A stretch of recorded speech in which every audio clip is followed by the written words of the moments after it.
Hey, hello everybody.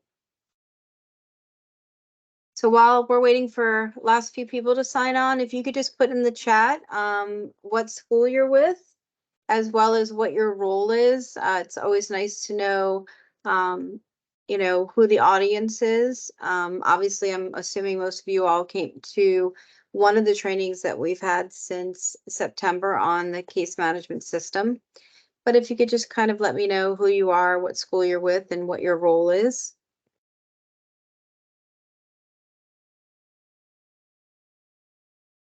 These are Rodney, okay, Dean of Students. Hi, June.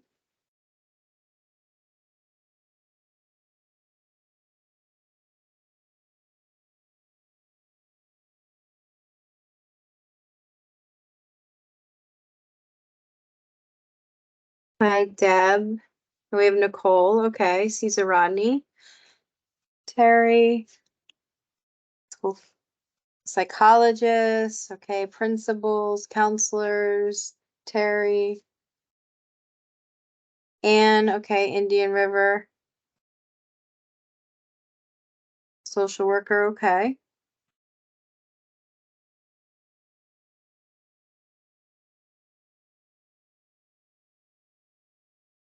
George Reed, Chelsea, okay. Behavioral health consultant.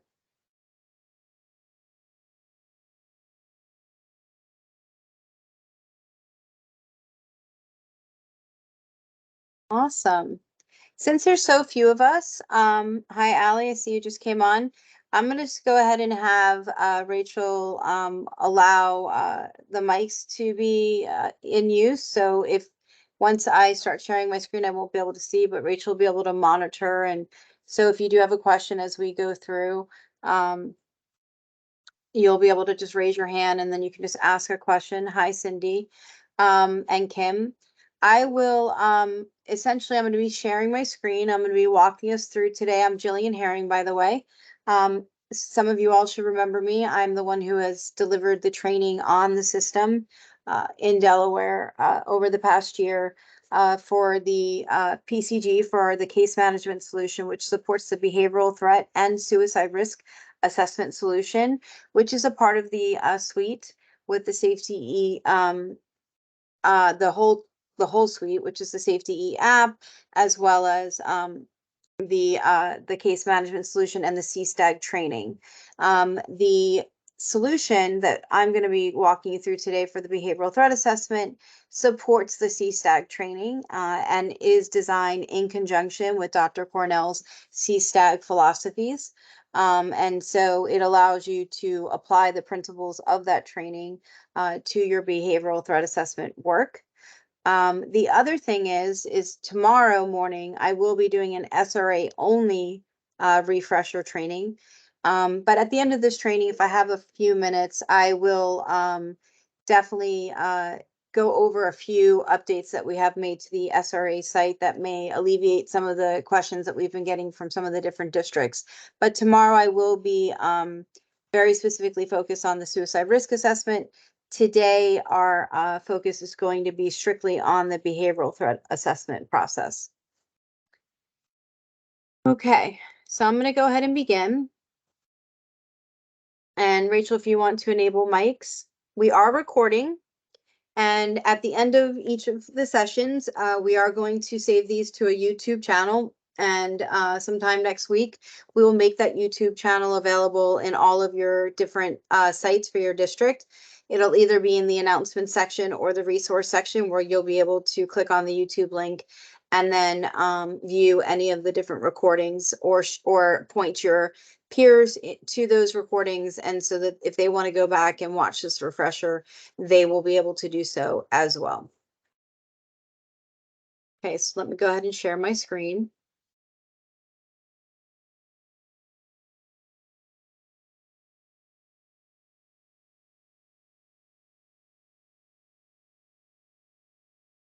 Okay, Rachel, can you just let me know when my screen is being shared? I can see it. Okay, great. Wonderful. So this should look very familiar to most of you all. This is the home landing page. Obviously, for today's webinar, I'm going to be using the training sandbox that I use when I work with you all during training. But it should look very similar to what you all are seeing, except it's not your schools and it's not live data. The first thing I'm going to do is just give you a quick walkthrough of the general landscape. And I do ask that when you're not asking a question that we do stay muted. And so let's just take a walk around the main landing page.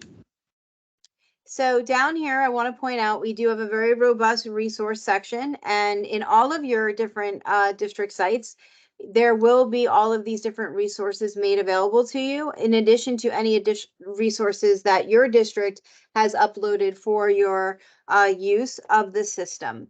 We have always the CSTAG decision tree that takes you through Dr. Cornell's steps.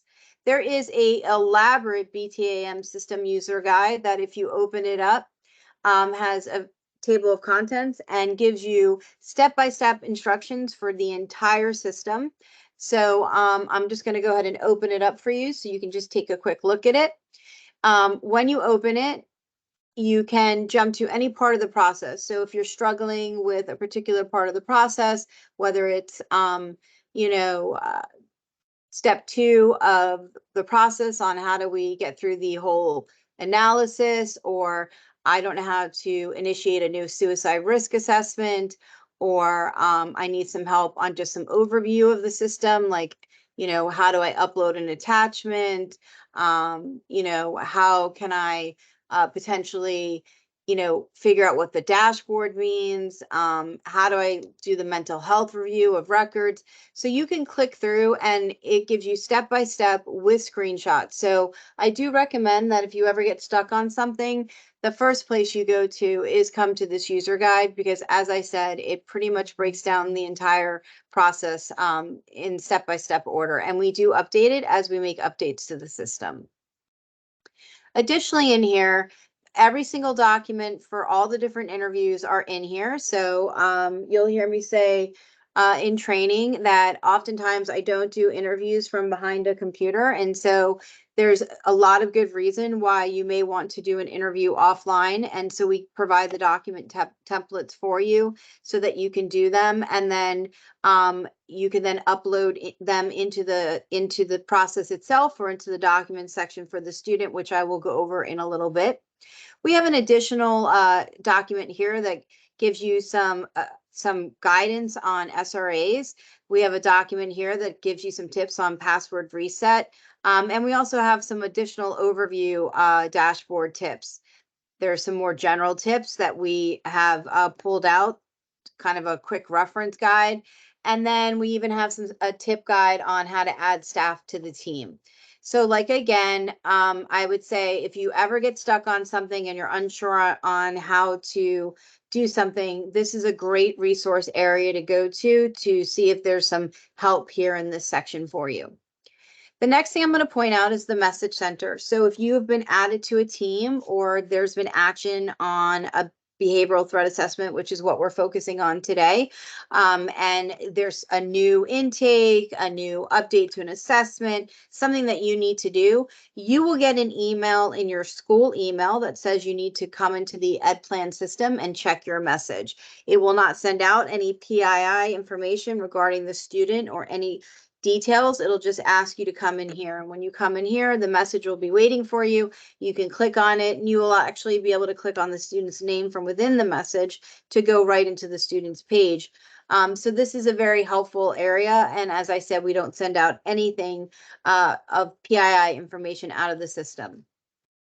We put announcements up on the main page regarding system announcements, but your district has the ability to put up announcements as well. So this is a great way to check on information. And we actually may put the YouTube link here once we're done with all the different recordings for the webinars. The calendar is updated to your school district calendar, and it actually drives the different alerts that you'll see as we navigate through the system today for when things are due, like when an intake is overdue or a review for a plan is overdue. Of course, we have, Joe. Yes.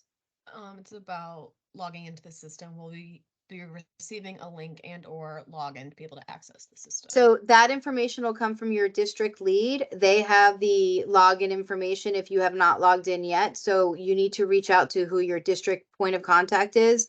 They will then send you your login information for how to get in for the first time if you have not been in yet.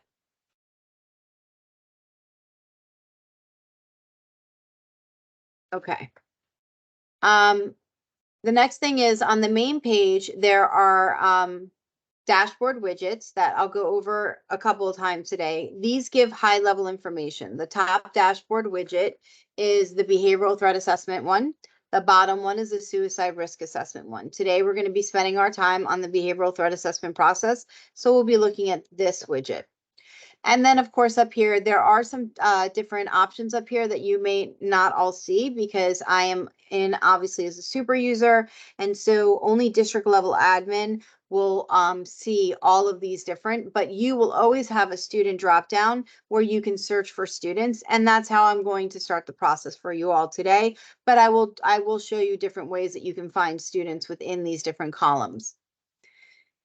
So to begin, the first thing we're going to do, and I do want to point out, and I say this in all of the different documents that I share with you, is this house button will always bring you back here. So if you're somewhere in the system and you need to get back here, you click the blue home button and it will always take you back to this page. So the first thing we're going to do is we're going to look for a student. And for today, we're just going to use a test student. This is a dummy system that we use for training. So there's no real student data in here. And when you guys go back to your district, you can work with your district. We have loaded some sample test students in each district at their request. If you don't have a sample student and you would like to practice, just reach out to your district lead and they can work with us and we'll put those sample students in. When you get to this page, you'll see that we're on Sam's page. There's some basic information that we pull over from the state, such as, their name, what school they're in, their grade, so forth and so on.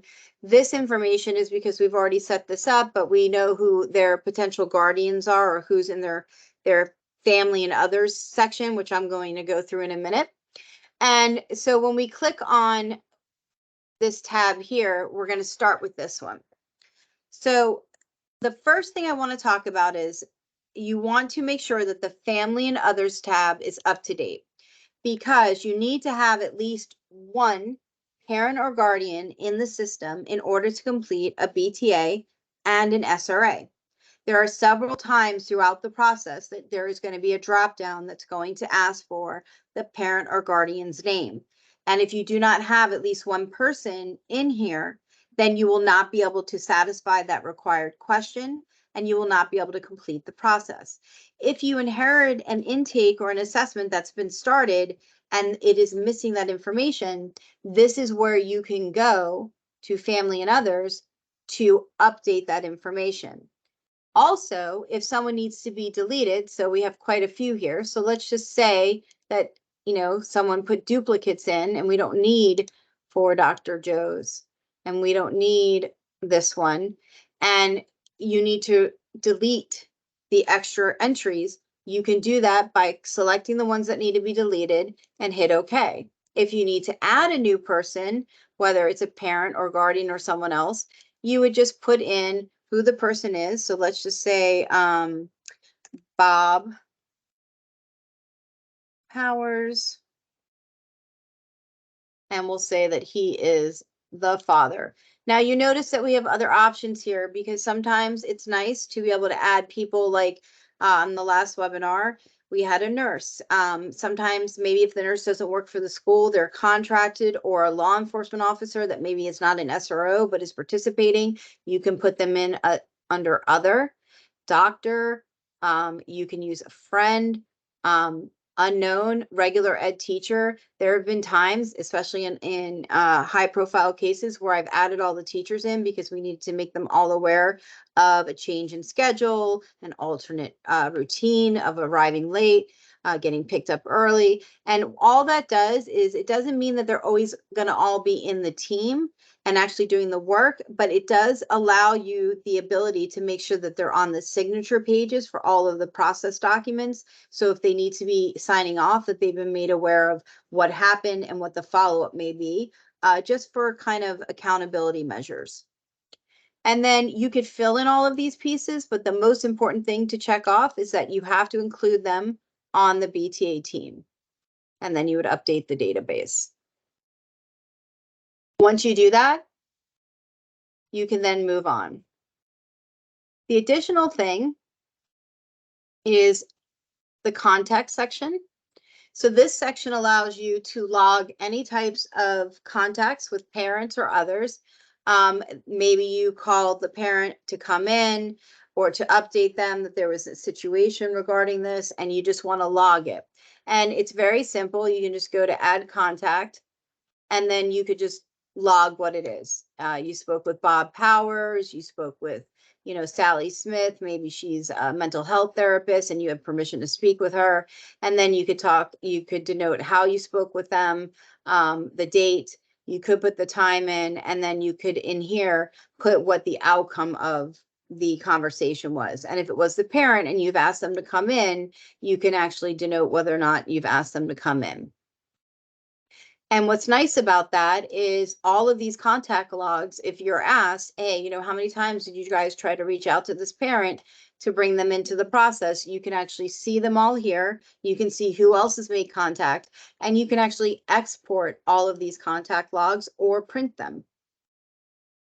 The other important thing that's under this section, team info, is the BTA team. And this is something that I always like to do before I even go into the process, is see what team is set up. If it's a new student who's never had a BTA or SRA, they may have no team set up. And this is an opportunity for you to set it up right here. And even if you don't think there's going to be an SRA, you can go ahead and set it up. And then if there isn't one, great, no big deal. They won't be notified, but you'll have them already ready to go. Because sometimes in the course of a behavioral threat assessment, a child will make a suicidal threat. And then you have the ability, because you've already identified them, that when you get to the end of the process, which I'll show you, you can say, yes, a suicide threat to self has been made in the course of this assessment. And by selecting yes, anyone you've identified for SRA access will get a notification that an SRA has been initiated. So you'll see here, all of these guardians or others are here, but they don't have access. So they're not getting access to the system. They can't log in. They can't see any part of the process, but they'll show up in appropriate drop downs for notifications or interviews, and they'll also show up on the signature page at the end. These people up here that are actually going to be members of the team, they'll show up and then you can check off. Well, say training account 20 is actually the psychologist, so she doesn't need to be on the team for BTA, but we do need her on the team for SRA. But you know what? We're missing someone. So let's go ahead and let's select a new team member. So you could just go here, and what will happen for your schools is everyone who's available to be added to a team will come in a list. And then you could go through and you could select, obviously these are all training accounts, but you could select the person you want to add to the team, and then you could update the database. And by doing that, that person will then show up in the list, and then you could say, oh, yep, we need to add them to the team. And the people who show up in the list to be chosen for selection are determined early on when we set up with each of your districts. There's a whole conversation that goes on with who the users are, what their role is, and what level of access and provision they should have. And so if for some reason you feel that you should be in a list for a school and you're not, that's a conversation you need to have with your district, because they make those determinations. And then once you're done, you just update the database. The core teams, those are just functions of the district level administrators, and that's not something that's done at the school level. So once we're done with that, and we've updated our family, we know what contacts are for, I'm going to jump over to this tab. So before we go into the student's individual dashboard, I'm going to talk about BTAM notes. Within the process, there's several opportunities for both BTA and SRA where sometimes we have to put in maybe the name of a witness or the name of a target or an additional note. This is a great place where you can add a note that maybe you're identifying who a witness is. Maybe it's a witness that's a little bit nervous about coming forward and they don't want their name in this official document. So you could identify them by their initials in the document and then spell out who they are within the note section. This lives within our system, but their name won't print up in the final document. And then if you're ever asked by your district or by legal because of an issue, well, we need to know who JH is, then you could just give them the notes. But for the final printout, just for everyday use, no one will know other than the team members who JH is. And that comes in really handy, especially when you're dealing with kids who are sometimes scared to come forward, or even the target to give assurances to the parent that your child's identified. And the additional thing that you can do with notes is maybe you've had a conversation with an external, person, like I said, a mental health therapist that you've had permission to talk to. Maybe law enforcement has given some anecdotal information, and you just want to document what that was. Maybe a teacher has given some insight. Maybe you spoke, the child matriculated from a school outside of the district, and you were able to speak with someone at that school and they gave you some insight. That's what this note section is for. This note section, however, should not be used to send internal notes between team members about a student. So you shouldn't send, like, I would never send a note to Rachel saying, I really think that Sam, no matter what, should be at a high level because his behavior has been very poor. Like, that is what you do not want to use, because these notes are all subject to being, subpoenaed if ever there was an issue that arose that they would want to request these. Again, any notes could be deleted too if there was a spelling error or it wasn't relevant anymore. And those live under here. And now we're going to go into the student's dashboard. So this is where all the information lives for each individual student. Everything is secure here. The documents live here as well. And the only people who can get access to an individual student's dashboard are people who are on the student's team and have an educational right to be looking at this information. So you may be a guidance counselor assigned to test school A, but if you are not on Sam's team, you will not see Sam's individual dashboard. Now, principals, of course, can see every student in their school. District level administrators can see all the students, but individual users can only see people that they have been provisioned to see based upon caseload, meaning you've been added to their team. Obviously, when you get into a student, hopefully they will not have this many. Sam is obviously our training student, but it is historical. It carries over year to year. So if, Sam starts in 6th grade and has a few threat assessments, and now Sam's in 10th grade, and each year he's had a couple, then obviously there'll be quite a few entries here. We do not wipe it out.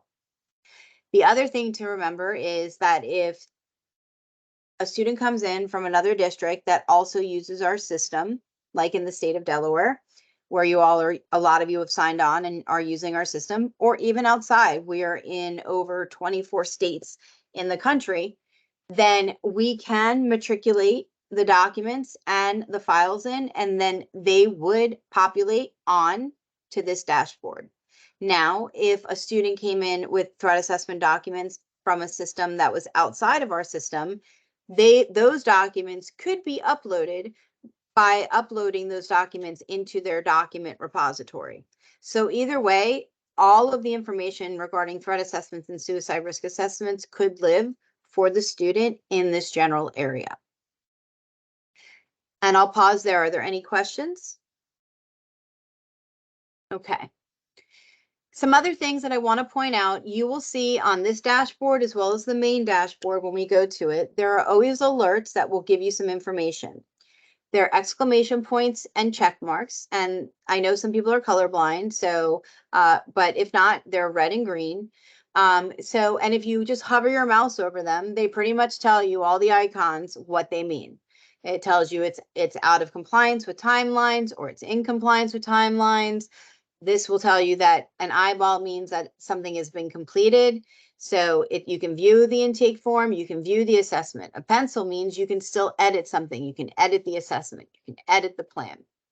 And so that lets you know what state something is in. All things begin with an intake form.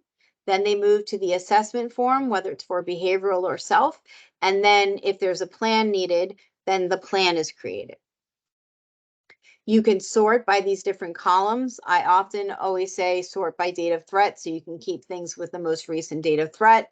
And that way, if the intake is for threat to self and threat to others, it pairs the two incidents together so you can see them concurrently right next to each other. You can advance forward if the child happens to have more than one. And if you happen to know of a particular one that you're looking for, you can use the search feature right here to narrow it down to find the one that you're looking for. Additionally, as I pointed out in the beginning, in the resource section, there are those different interview forms and templates. So for me, as you see, there's some that have been uploaded here.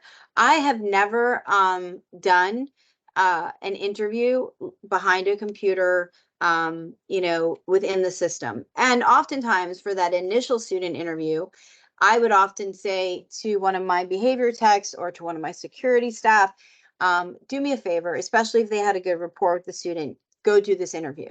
And then oftentimes I didn't pull them off the floor to be a part of the team. So then I would take that interview, upload it into this section, and then when it came time in the process to get to the interview section, I would then upload it there. And so that's another neat way that you can use the document section. Also, anything that's finalized within our system, whether it's an intake, an interview, an assessment, the plans, all of those are automatically saved within this document section. So even though the PDF pops open for you, which you'll see in a moment, you do not have to worry about saving anything to your computer. It automatically populates and is saved and contained within the system. Hey Jill, we have a question. Sure. Are we able to know which districts/states use this service so that we can be sure that incoming students have appropriate documentation already uploaded? I'm sure we could put together a list, but the other thing is when you have a student coming in from a system that uses ours, you will get a notification because we have a matriculating student feature.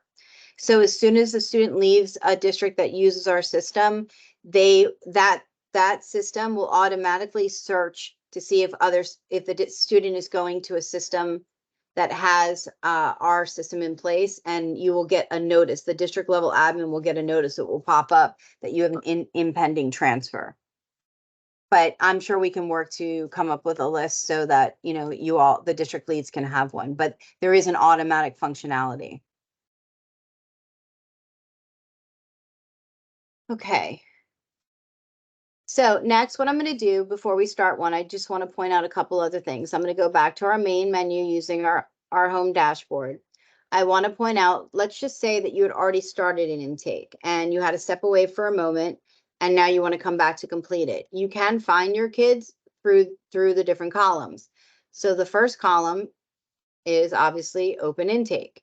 And they tell you information too. So what's really helpful about these columns is they're not static.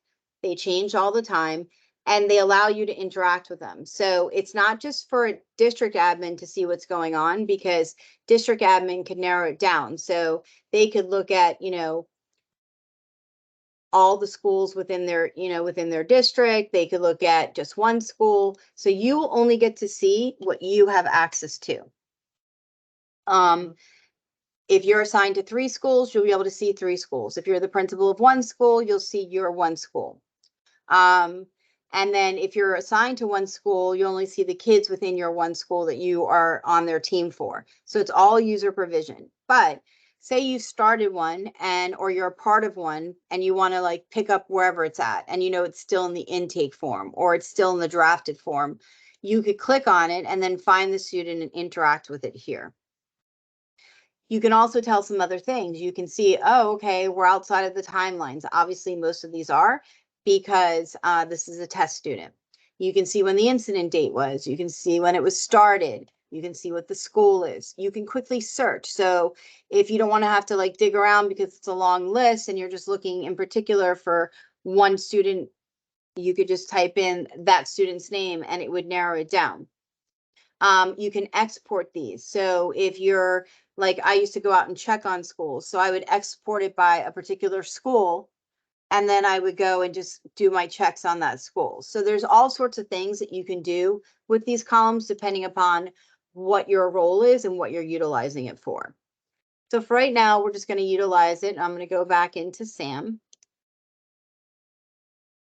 And it'll take us right back into his dashboard.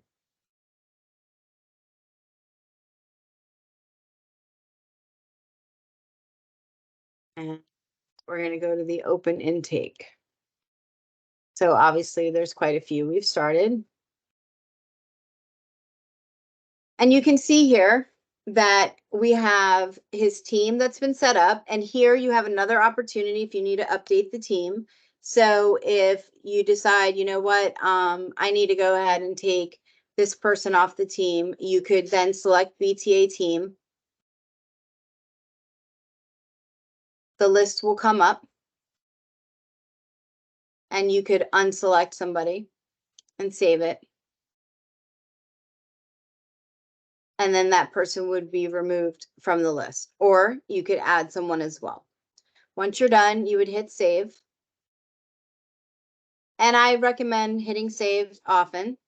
And each section, little section area will have a save. This is a one-page process. The next assessment process will have multiple. You'll notice here that there's directions that align to the CSTAG process. So hopefully all of you have been through our CSTAG training that we offered since May of last year. This date right here is a hard-coded date. That is because it gives great information to district level and state level admins, because then they can track, okay, so this is the date that the report was actually entered into the system, but this was the date of the incident and this was the date it was reported. And it's something I will tell you from my experience, having come from a district where there was a large tragedy, that they did want to see what were the dates of incidents versus when it was reported versus when it was actually entered into the official system. That date cannot be changed. You'll notice here we have embedded throughout the process the Dr. Cornell's CSTAG decision tree, so the 5 steps, so that if you forget, you know, okay, what do we need to do on step 1, step 2, it's here's a ready reference. You can denote here whether or not the child has an IEP. If they do, you can identify whether or not they have a disability and what it is. Same thing goes for a 504. And then you would just fill in the information. Who reported the concern? If they have a phone number, if not, you can put NA. If it's someone who works at the school, often I would just put NA, because I would then identify them as a staff member. And then who is it reported to? And we're just going to go ahead and say Mr. Dale. And again, I would say NA, because I'm going to identify Mr. Dale as the school administrator. Date it was reported. So we're just going to go ahead and say that it was reported yesterday. And we're going to say we don't know the exact time. And since he is the one who is reported to and he is the administrator, we're going to put the same date. But that line is important because it might have just been reported to the office secretary, who then gave the note to the administrator. And that is another big point that has come up in my experience, is they want to know how long it takes between, you know, the staff or someone bringing it forward to the actual administrator being informed of it. And I will tell you again, from my experience in a post-MSD world down here in Broward County, and if those of you don't know, the Stoneman Douglas tragedy, February 14, 2018, where 17 people were killed and another 17 critically injured. One of the biggest takeaways from that was ultimately the administrators on campus were responsible for the threat assessments, and when did they find out and what did they do with it? And so I'm going to go ahead and put in again the same date. And then this is a grayed out space. So again, anything that's red is required. It says required too. So we understand people sometimes are colorblind, but you have to complete the required pieces. If you don't, you will get a rule of completion error, a red box that basically says you are missing things you cannot complete, and it will tell you what is missing. The incident number is not required. It's an extra field that we added in because sometimes districts like to put in, if this child is already facing a suspension, whether internal, external, or expulsion, they could put in whatever the number or letter is associated with that that discipline incident. And I can tell you from my experience, that was always very helpful, because then we would run reports and do lookups and match the discipline incidents with the BTA incidents to see how many of our threat assessments were resulting in potential in-school or out-of-school suspensions. So we're going to go ahead and put the date of incident as the 22nd. We're going to say we don't know the exact time, and we're just going to say it was, a social media post.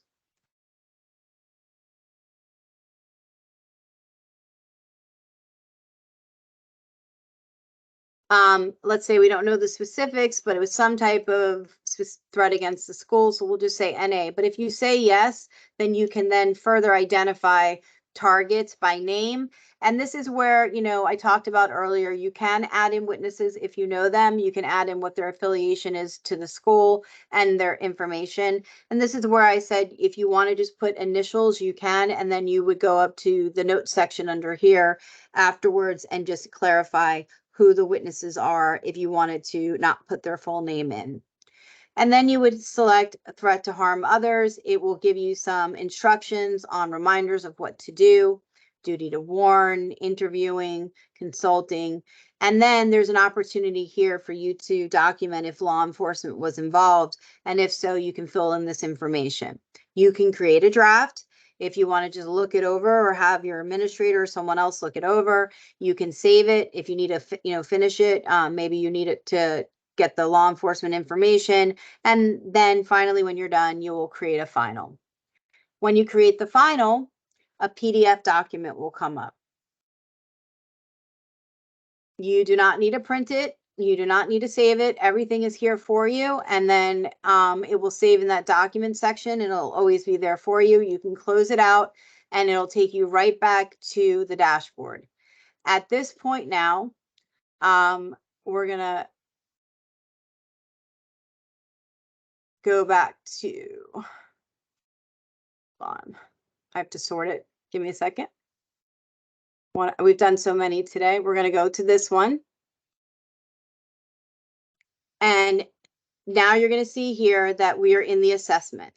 And so the first thing I want to point out is everything that we have put in has been captured. So you don't have to retype everything. However, you can add to it. So now we know more about the social media threat.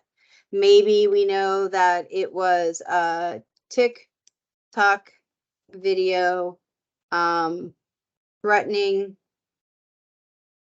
to bomb the school. And so you can elaborate more if you have more information. Again, there's a related discipline number if you want to add something in. I do want to point out that we do have this checkbox if a district chooses to use it and they want to have an off ramp. Like I know in a lot of the districts, you guys have a pre-screener for SRA. There is an opportunity that if you guys want to have an abridged way of not going through a full assessment, if you felt that there was no threat, you can then kind of exit out of the process. But that is not part of the CSTAG process. So that's something we built in, and that is a district by district decision. Each section has a save box. I do recommend people utilize it because there might be different hands in here kind of working collaboratively on the process. And the other thing that I want to point out, it's nice that it gives you a little spell check. The other thing I want to point out is, I guess TikTok is capitalized. Up here at the very top, you're going to see that this green arrow is going to be your rule of completion arrow. I recommend utilizing it to advance forward because it will let you know if you miss something on the page. And if you don't use it, it's not a big deal because when you get to the very end and you go to finalize the assessment, if you've missed something, you will get a notice saying, you missed this in part 2, you missed this in part 1. But it's a great way to self-check through the process. The other thing is the orange back button. Sometimes if you try and go back by hitting this back button, you will get kicked out of the system. So I do recommend that you utilize these buttons to move around through the process, or you can use this menu here. And this is a flexible workflow. In the spring, we're going to actually introduce you all, and we'll have some upcoming trainings around that, where you'll actually have more steps here where you could utilize, we're going to have the same process, but we're going to break it out for you a little bit more, just to kind of, so you don't have to do so much scrolling. But you'll see that they are aligned to the steps of Dr. Cornell's steps within his CSTAG decision tree. And so we kind of map them for you. And again, you'll notice within the process, we continue to embed the tree for you. The other nice thing about this flexible menu is that if you're maybe a psychologist or someone who's just helping out with maybe the parent interview, you could just come on and just jump right into the next step. You can just automatically go to where you need to go to participate in the way that you're collaborating on this assessment. Well, let's just go ahead and use this. And we get the save notification. We didn't get any errors. And so what you're going to see here is I went ahead and loaded in some different ways that you can do some interviews. So one way is there is a requirement that you must do the initial student interview. And as I mentioned earlier, you have to try to do at least one, but you do have this checkbox here that the student is not available. We know that students sometimes are completely uncooperative. They've completely decompensated, or maybe they've even been arrested or detained, or they've been picked up. But you have that checkbox to satisfy the requirement here. However, if they are available, you can do an interview either by doing the interview within the system, which I'll show you in a minute, or you can actually upload a file. And you'll see here, if I clip on this paper clip, I actually uploaded a sample document to show you that you can just upload from your system. Maybe the interview was done offline by someone else using the template. Give it a second.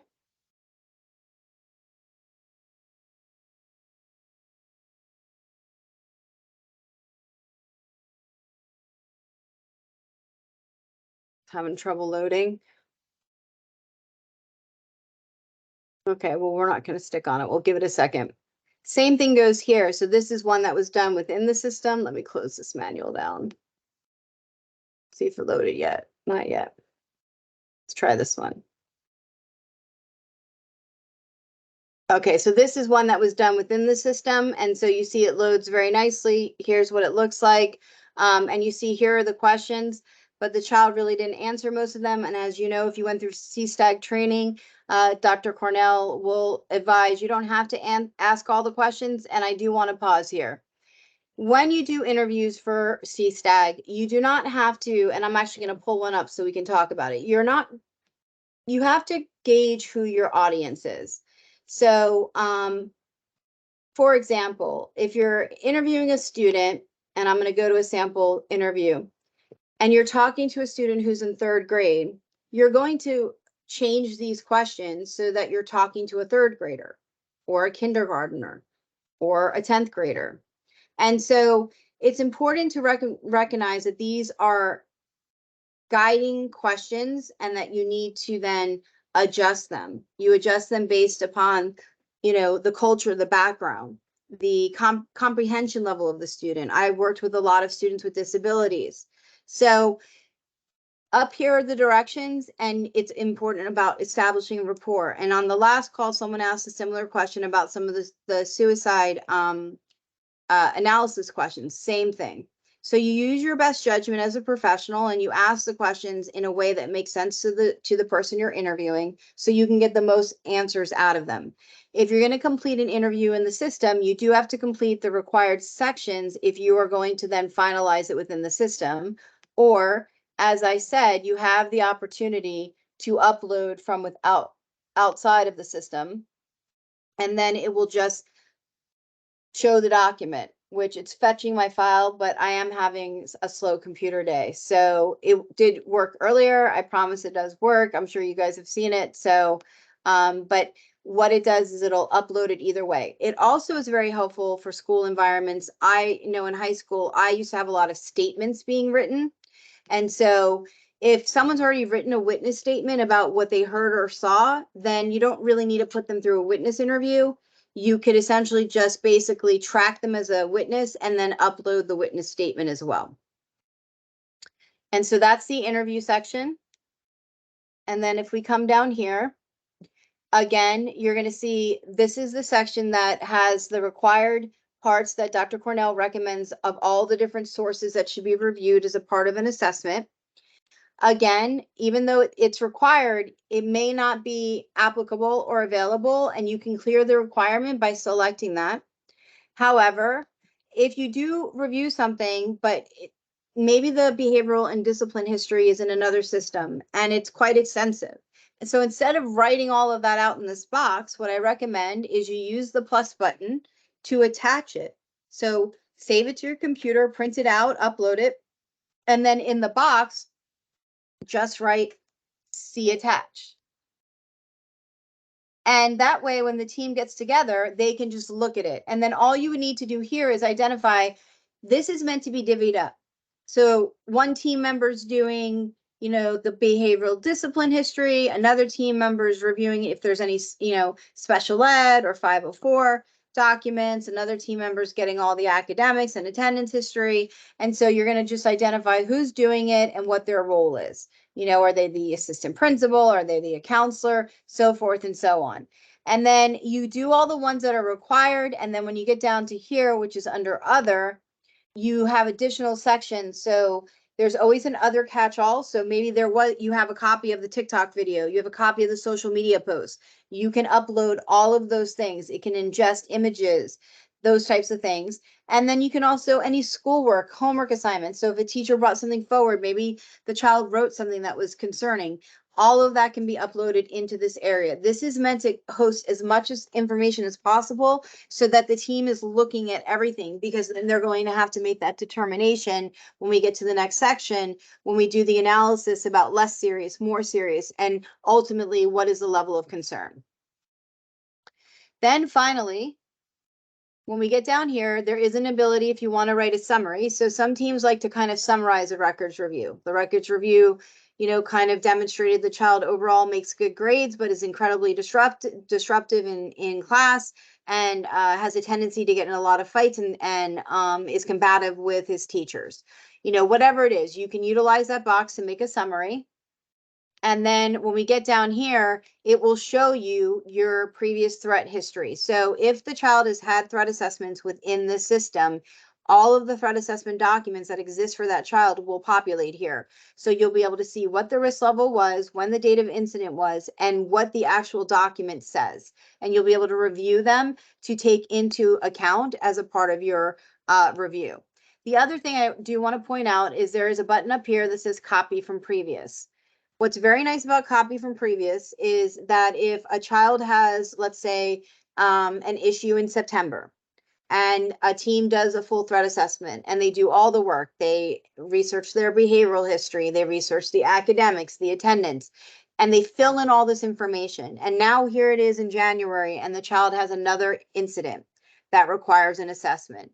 The team is going to be able to hit copy from previous. And obviously there's not anything here because this is a test student. But if there was, it would populate in these boxes. So the new team would benefit from the work of the previous team, and then they could add on.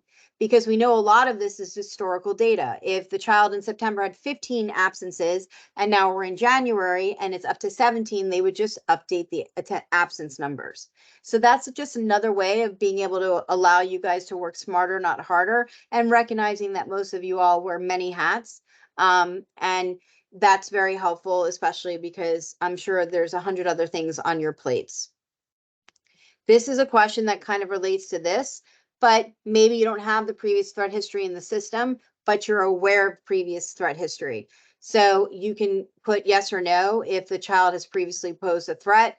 And so maybe you don't have it in the system, but you've been made aware of it from your records review, from your interviews, and then you could just kind of elaborate on what that previous threat is. If not, then you would just select no. Again, we're going to use the rule of completion arrow to move forward to make sure we've hit everything. And this is where we're going to get into our analysis as the team. And I'll pause right there to see if anyone has any questions.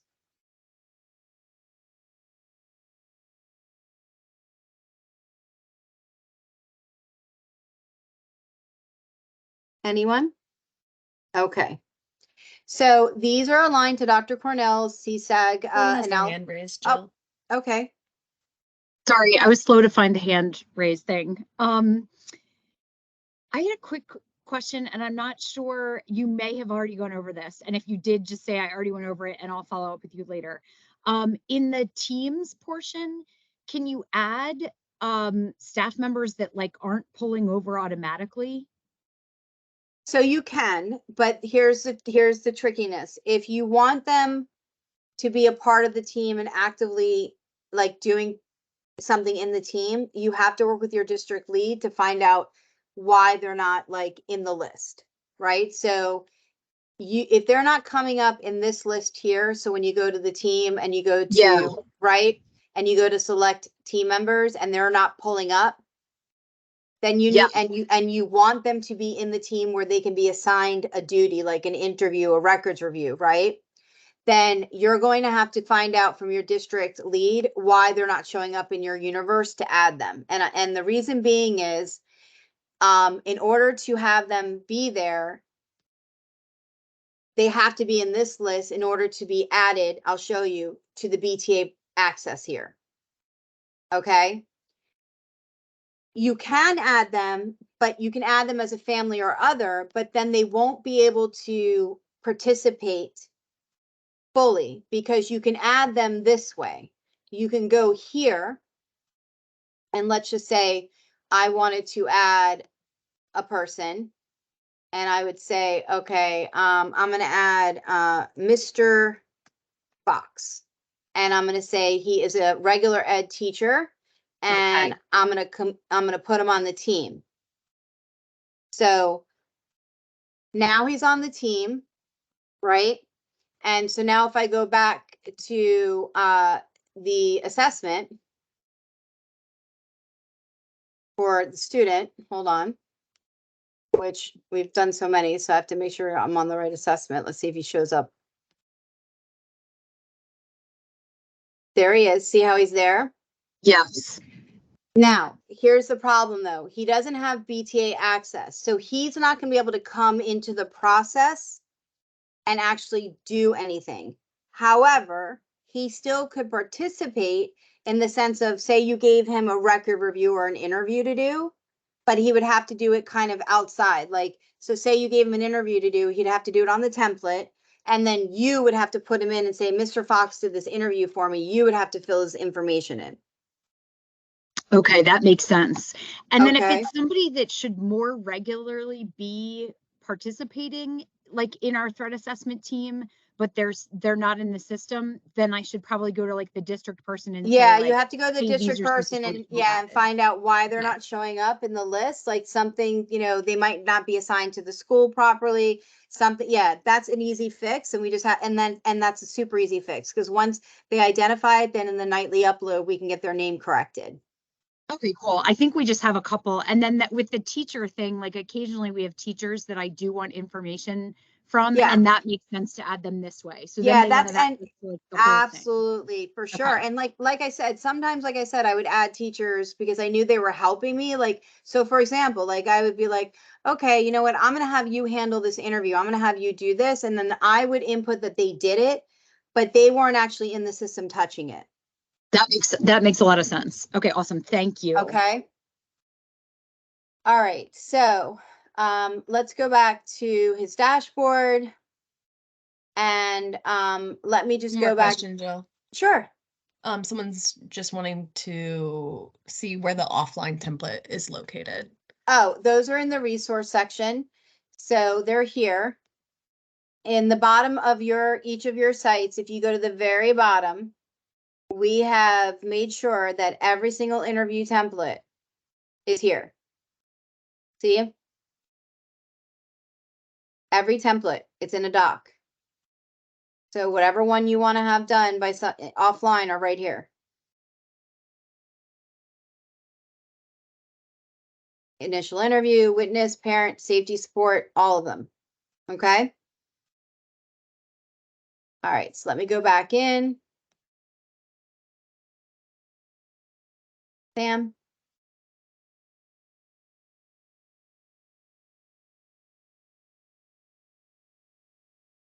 I'll just pick this one for now. All right, let's go to the third step. So now here we are. And so the first set of questions is less serious. The second set of questions is more serious. And then the last part is observations suggesting need for intervention. So this is all the heart and soul of the CSTAG process. And so how it works is this. There is no like finite score. You're not adding this up. This is all about the totality of all the information you guys have gathered. And now you are looking to see, you're going to answer these questions, and you have to answer all of them.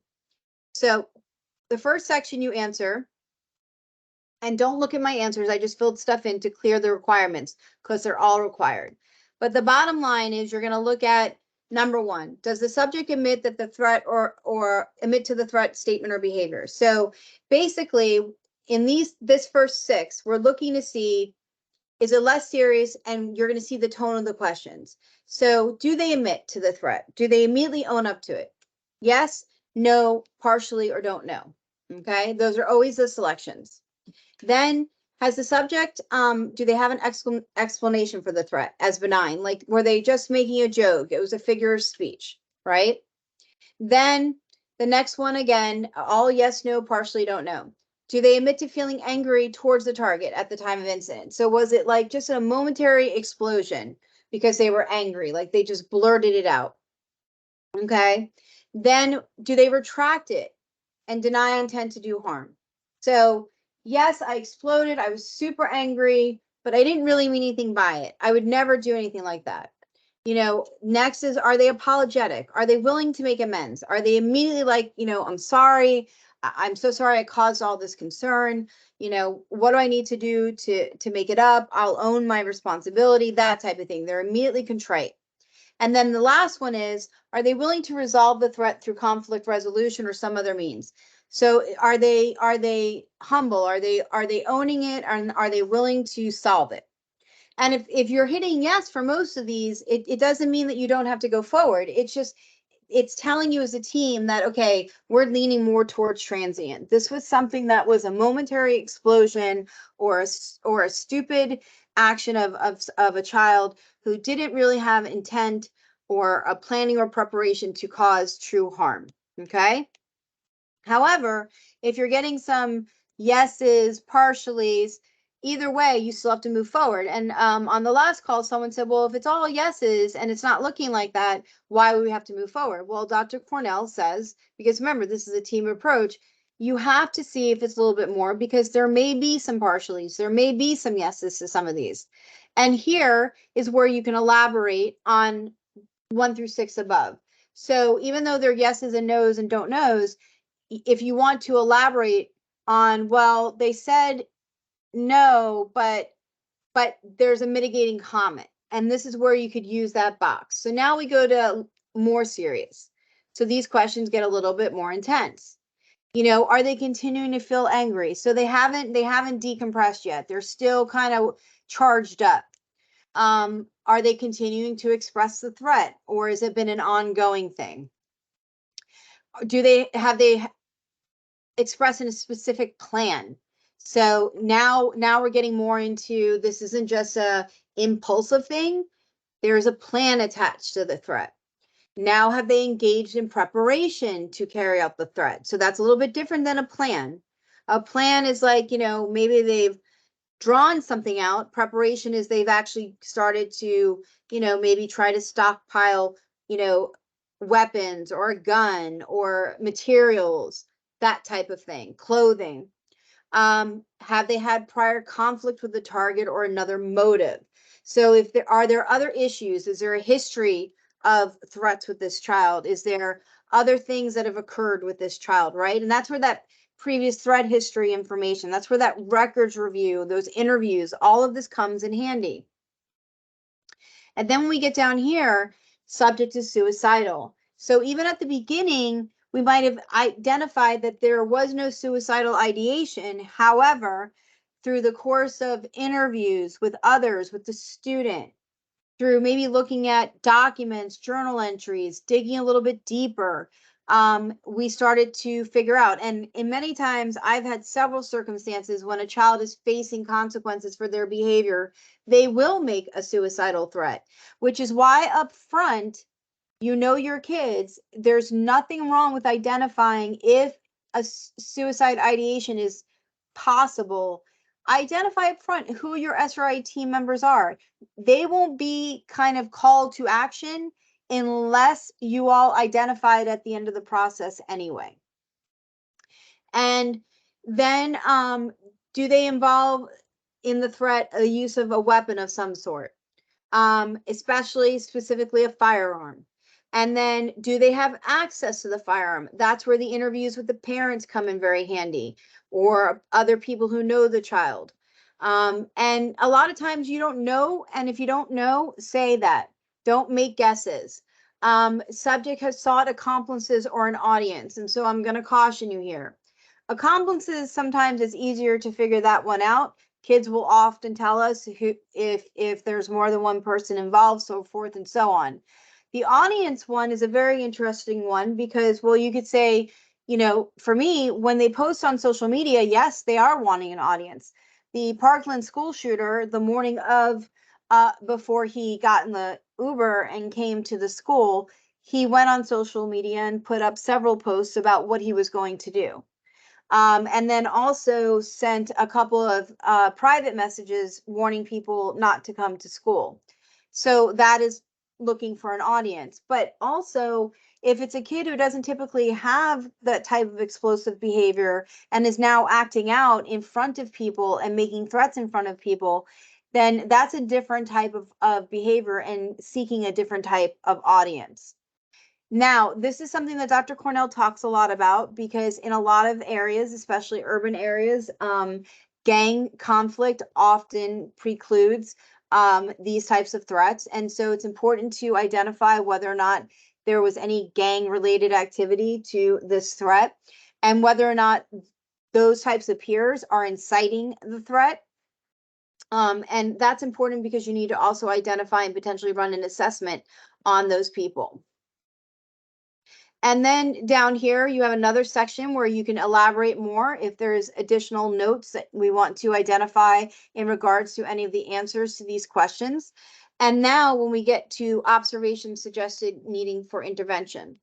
So if you all as a team answer yes to any of the more serious questions, I would definitely recommend going through these because if there is a history of physical violence or criminal acts, because you guys have done a review with the law enforcement, you found out that the law enforcement has had a lot of interaction with the student.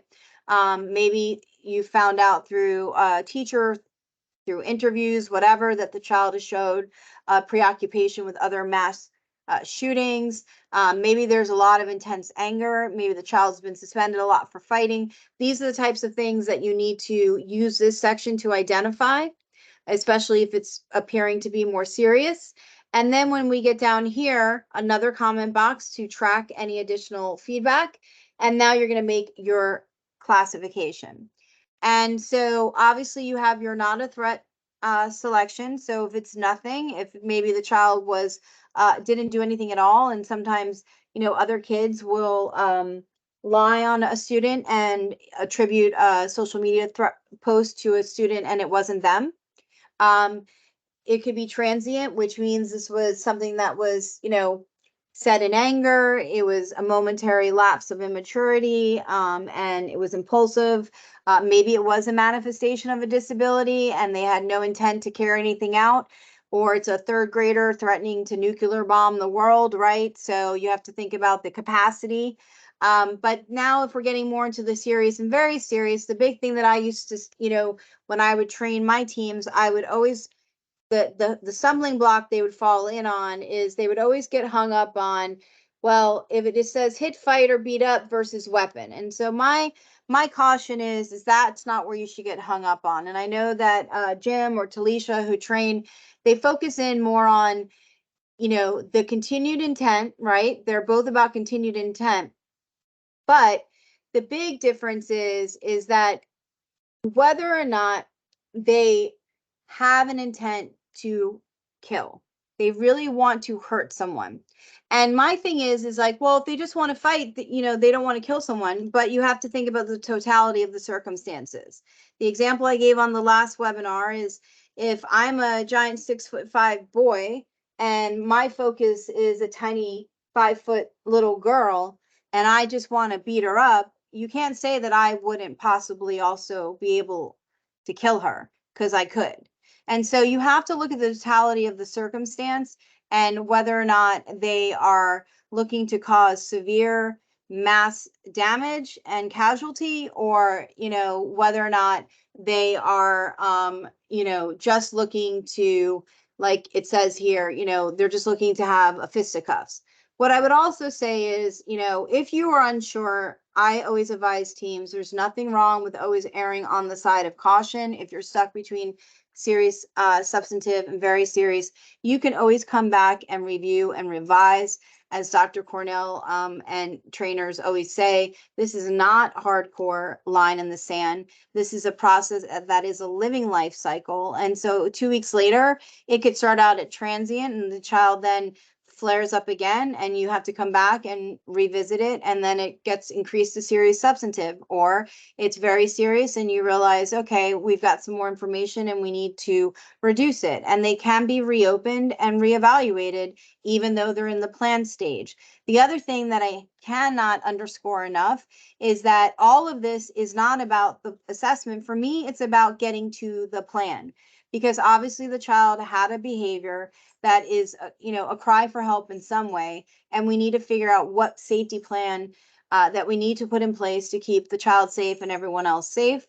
And it is not punitive. This is not a disciplinary action. And so we have to look at this in that mindset, and we have to remind each other at the table when we're sitting there together as a team that often, even though there might be discipline associated with their actions in this moment, when we're wearing our threat assessment team hat, we are not looking at this from a disciplinary standpoint. We are looking at this from an assessment standpoint to figure out where are they, so now we can identify the appropriate actions and interventions so that we can get the right plan in place to get them stable so that they can get through this incident.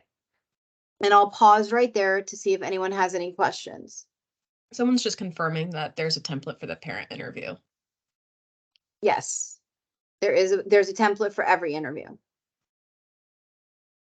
And the parent interview is very long, so I do recommend sometimes if you need to take a break. And we also added into the parent interview online on the template too, that you can have a spot that you can put additional interviewers. So meaning that if the parent brings someone with them, oftentimes they do, I'll show you here, you can actually, you know, because sometimes the parents are a little overwhelmed.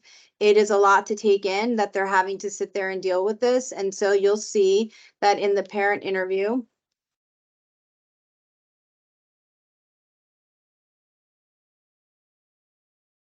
one, this is why it's very important to have the family members in the drop down.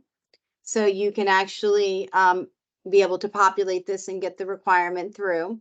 And here you have additional interviewees. So sometimes the parents will bring a boyfriend, a sibling of the child, you know, grandma, whoever with them. You can identify other people. And because it is quite long, I do recommend, if they are sitting in front of you, whether you're using it in the system or you're using the template document, that you take some breaks and give them a moment, because the most information you can get out of them, parents know their kids the best usually most of the time, and so this is a really important interview. Go back to key observations, and so when we get down to the bottom, after we get through all of those sections, you make your decision. So let's just say, I do want to point out, there's two things. In Dr. Cornell's process, there are all the response interventions, but as school districts, we also have mandatory things that we need to do for compliance with our code of conducts, our discipline matrix, and our accountability. And so if you look here, you'll see if this was transient and we go to the mandatory actions, you'll see there's only 2 actions for transient. That's because it's a lower level. But then you see if we go up to very serious, the system's intelligent. And so you'll see that the actions now increase. And that's because there's a few more steps that if it's very serious as a district for compliance, for accountability measures, we need to make sure that we take care of, like contacting the students, like making sure that duty to warn if there was a target, follow-up meeting with the team, right? So all of that stuff that we have to do for running a safe school. Now, regardless of whatever's chosen, there are all of the Dr. Cornell's CSTAG threat responses. And whichever one of these are chosen by the behavioral threat assessment team, maybe they think a schedule change should happen. Maybe they think that there should be another consultation with law enforcement. Whatever they are, if you select it, you have to identify who the person is responsible and the date it should begin. And then whatever's chosen would automatically populate over to the associated safety management plan so that whoever is on that team would benefit to see, okay, this is what the threat assessment team said that they needed, the intervention should be. And then they could either edit them or add to them or even delete some. Then down here, you identify the meeting participants. You can even add in the parent. You can identify how they're attending, and whoever's added in here shows up on the signature page. Once you're done, before you either complete it, there's an opportunity here if threat to self was not identified up front, but now as a part of the process, the child has shown some suicide ideations or actual attempts, you can select yes here. And by doing that, you can actually even proceed right to the SRA process within the system. Or you can just select yes, and when it's finalized, then anyone who is on the SRA team will get a notification that an SRA needs to be initiated. So, and then at the end, you would either view the draft. So if you guys want to take one look at it, or maybe the administrator wants to take a look at it before you finalize it, you could view the draft and do that. You could submit the threat assessment. You could save it. Remember, if you do a draft, though, drafts do not save in the document section. Only finalized documents do. So if you are doing a draft and the PDF comes up, you do have to save that. And you can cancel it. People ask, well, why don't we have a cancel button? And as I always say, you know, especially in larger districts, sometimes students have the same name. Maybe there's 2 SAMD tests, and then someone realizes, wait a second, that's the wrong student ID number. I think we just did the process on the wrong child. And so this is just a kind of a fail safe so that a threat assessment isn't finalized on the wrong student, and you can cancel it before then it doesn't have to be deleted. And that matters because from an audit standpoint, you know, if there's ever an issue and you have that level of oversight on your district, they start looking at every little thing. Why are things being deleted? Why are things being reopened? So we give that kind of out just in case. And then you would hit submit. I'm not going to hit submit on this one because I know that we would get a ton of errors because I have not completed all the pieces. Instead, what I'm going to do is I'm going to go back to his dashboard.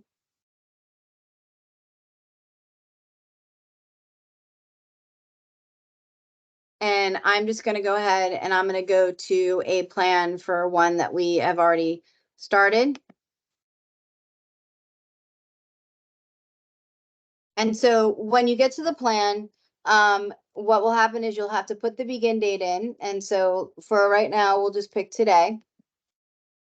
And anything that had been selected by the previous team will be identified. Right now, the only thing that's in here is that they want to check in every morning with a clear book bag. But anything else that they want to select now that the team's meeting, they can do that. And they could identify, they could say the date and the person responsible. And once they do that, they would fill in all the information. They would identify who was a part of this team. We do have 2 default team members that we recommend participate in the plan, which is an administrator and a mental health professional. However, you can add other team members, and then if these people aren't participating, no big deal. You just say they're not attending. So you know, if the administrator's not attending and the mental health person isn't attending, but maybe, you know, this teacher's participating or somebody else, then you just add in who's participating. You can even have the parent attend and you would fill in all the different participants, and then you would update and finalize the monitoring plan. And what you can see down here is every time an update takes place, you can see the previous updates that have taken place, and you can see what the ongoing feedback is. So every time a review and an update takes place, you can see down here that what the previous review was and that they felt the plan was doing well. They were able to continue it with no revisions, or if there were revisions, you would be able to see what the revisions were. Any questions there?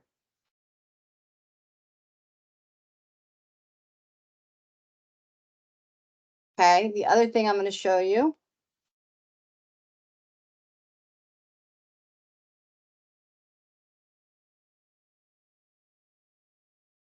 When it's in a review cycle, it's actually going to look like a clock.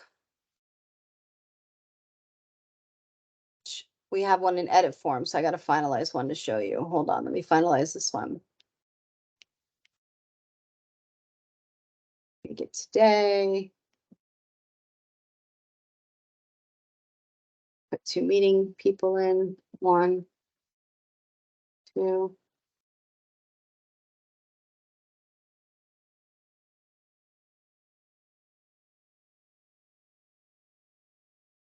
Okay.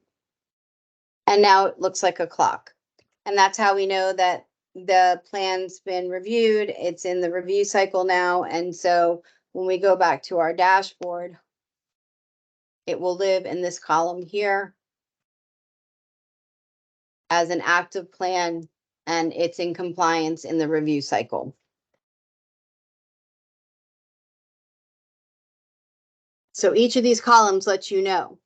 So for your individual dashboard, you can look and you can say, oh, for the team I'm on, these are the intakes that are open. For the team I'm on, these are the drafted threat assessments that I'm involved in. For the teams that I'm on, these are my completed threat assessments in the different levels. And these are the drafted safety plans that need an update. And these are the ones that are in compliance or not in compliance, but they're in a review cycle. And that's what all the different dashboards mean. Okay, so I'll pause there. That's pretty much a walkthrough of the entire BTA process from beginning to end. Does anyone have any general questions?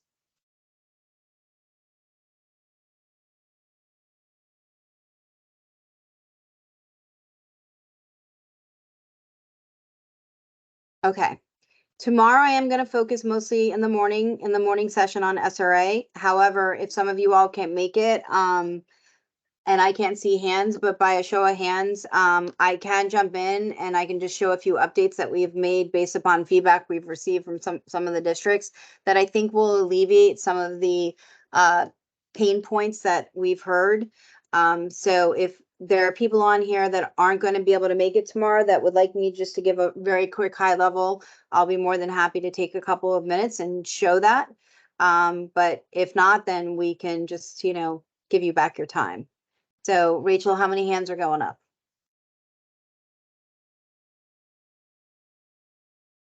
Looks like we at least have 3.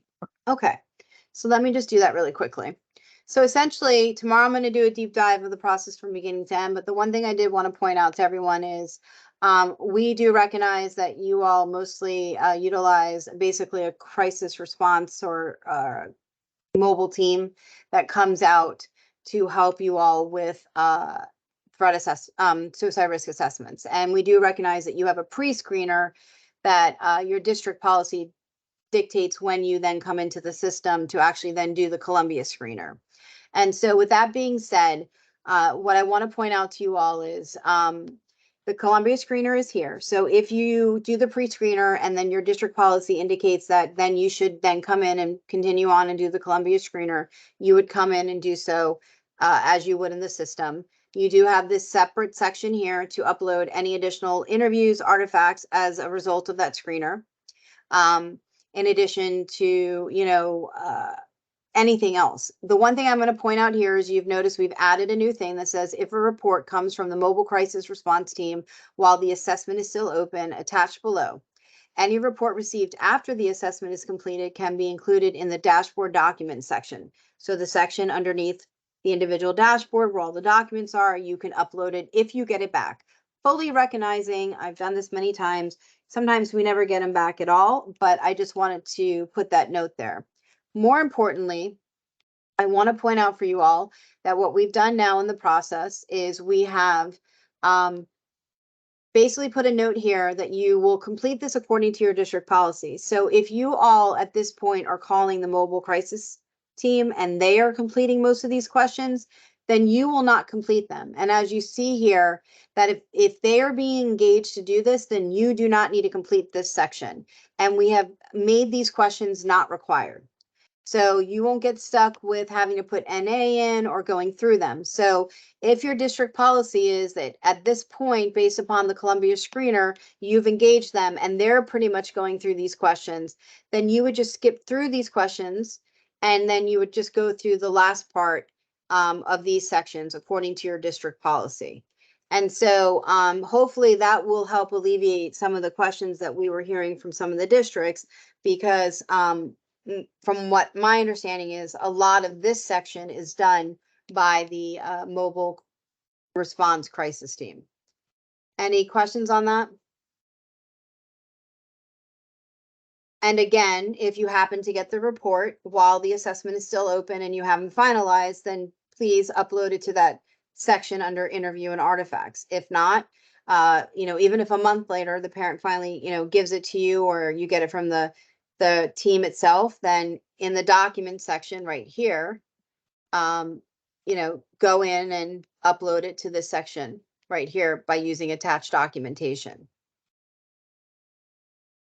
So those of you who raised your hand, does that help kind of make it a little bit easier to get through that process?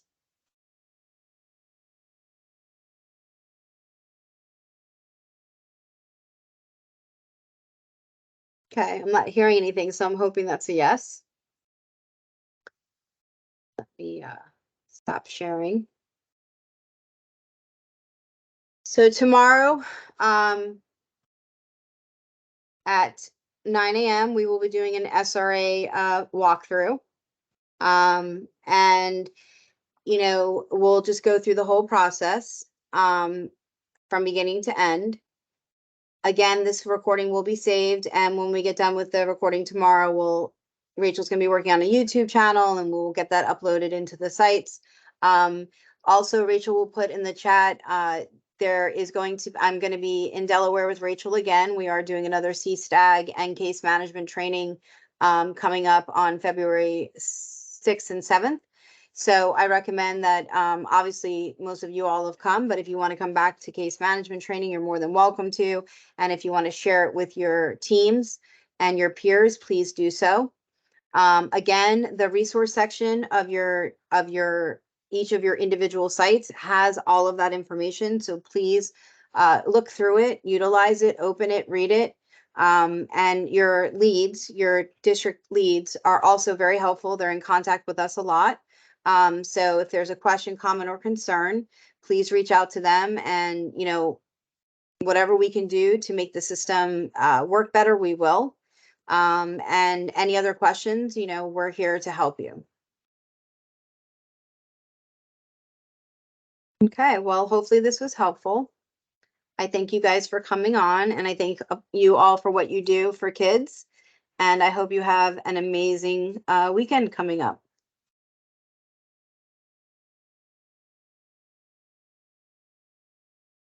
And there's the links for the SRA tomorrow and for next week. So nice to see all of you guys virtually.